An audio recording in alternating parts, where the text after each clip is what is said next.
Hey, another episode of the weekly download. Sorry, 1 second as I get my Facebook up and running. Sorry that I have to duck my head because I have to make sure that this light doesn't hit me. I have a light right here to make sure that this left side of my face actually gets some light. At the same time, it is blocking my monitor, so I can't see what I'm going to talk about today. But today's topic is about actually how to hack videos and leverage templates for success. And I do this all the time because what I like to do is look at what today's trends are for a particular vertical. Let's say it's for athletic commercials. I look up Nike and Adidas and Fabletics and different types of athletic wear and the commercials that are out right now. And then I create a shot list by hacking the video, going through each frame or going through each scene and seeing what makes this video successful in my eyes, and then creating a list out of that. And then from there, using templates from Envato Elements to create some styles that I can do, but it'll take me weeks to accomplish, but leveraging other people's work through Envato Elements, which is a platform where artists and creatives upload their templates for people to use. And doing that method has helped me create some amazing videos for clients and for myself.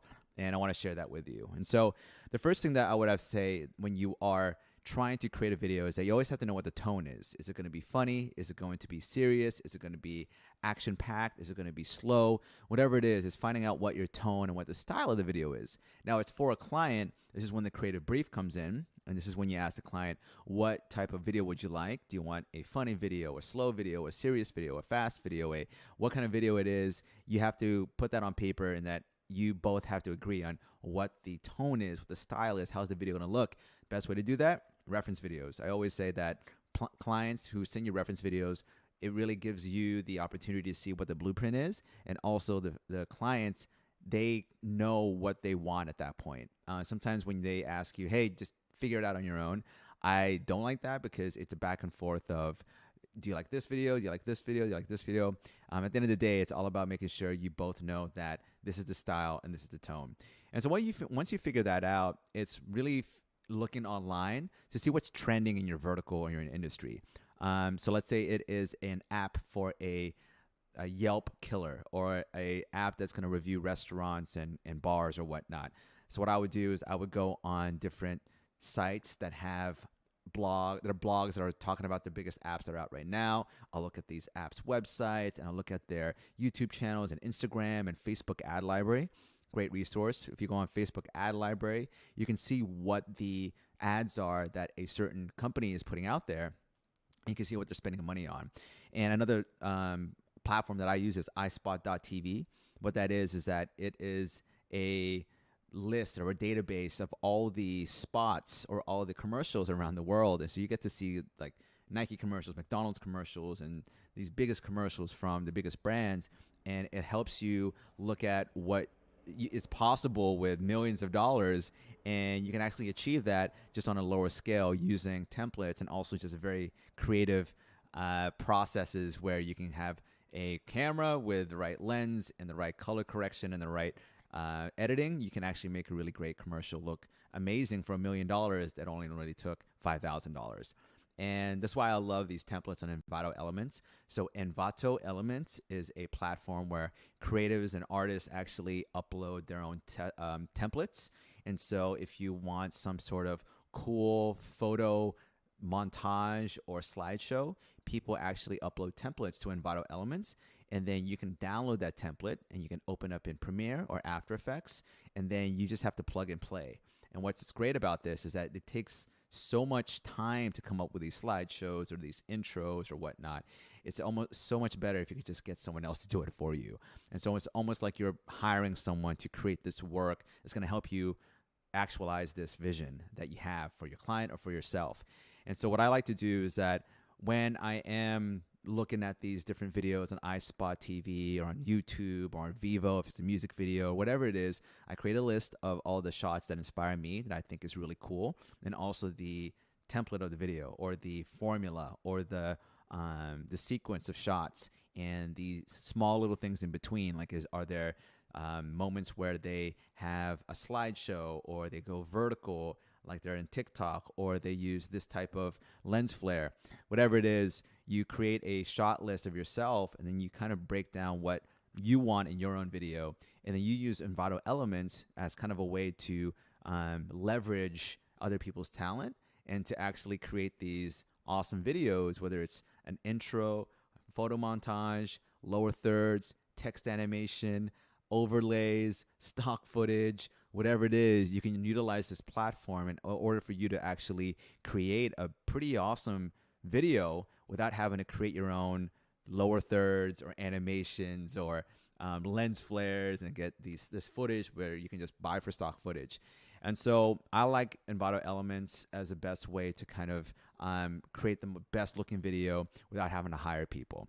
And then once you have multiple templates, like let's say that you want an intro for your video, which is like a mix of motion graphics and animation with footage and also with video and photos. And then you go into your video, and then you have lower thirds or text animation. And then from there, you have like a slideshow montage. So you can have like a Polaroid picture or like a picture album or a cool kind of montage of photos or still images from your video, depending on your artist, depending on the style of the video. And let's say after that, you have a end card or a CTA or like a graphics template on the end. Whatever it is, you can use a combination of templates in order for you to create this video that you wanted to create. And by doing that, you're able to create a much more higher budget looking video, and the production value looks better. And when you do that, you have to always keep consistency in place. It's tough sometimes where you're dealing with different artists and creatives around the world, and they're just sending in their templates, and you're trying to make sure that everything looks consistent. So find a tone for your piece. This video is actually for a lot of creators out there. And finding a tone and also a consistent style and also a consistent theme, as well as some reoccurring or repeating elements. And that means, like, do you use a certain type of lens flare? Do you use a certain type of font on your lower thirds and your callouts? Do you have a specific transition that you use? Also, with Envato Elements, you can get transition packs, which is really awesome. Is there a certain paintbrush overlay that you use? Is there a certain color palette that you use? So if you are creating videos and you're using multiple templates, trying to find a consistent theme. Is it vintage? Is it grunge? Is it clean? Is it neon lights? Whatever it is, find that consistency so that you're not just putting a Frankenstein video together where it's just a bunch of different templates that don't look consistent. You want some sort of consistency. And that's why I feel that I like to stick with my own style, which is I like vintage and grunge when it comes to my own style. When it's for more professional clients, then I find much more of like a professional look, like explainer videos and like clean lower thirds, nothing too crazy. And it really just depends on the style of the video. And so remember about consistency.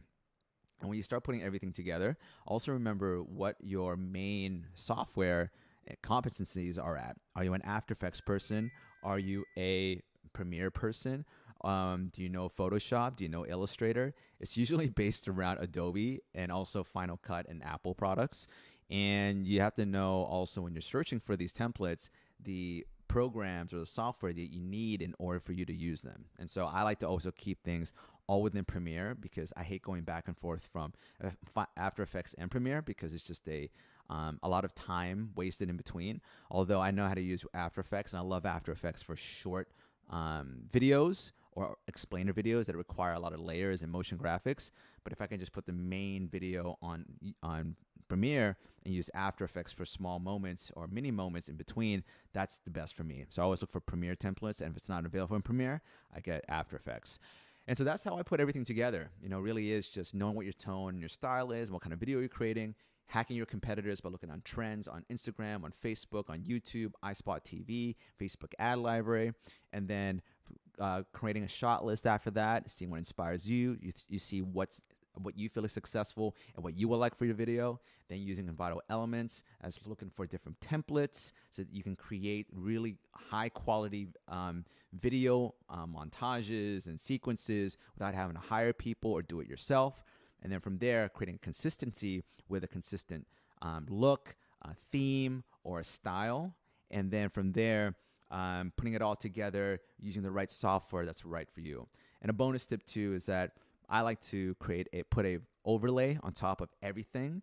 I put a film grain overlay and a few other overlays as well, using an adjustment layer. And this way, when you about to export your video, I'm sure a lot of the more advanced creators out there know about this. I'm sure some creators already know this, but what I like to do is that I'll put an adjustment layer on top of everything.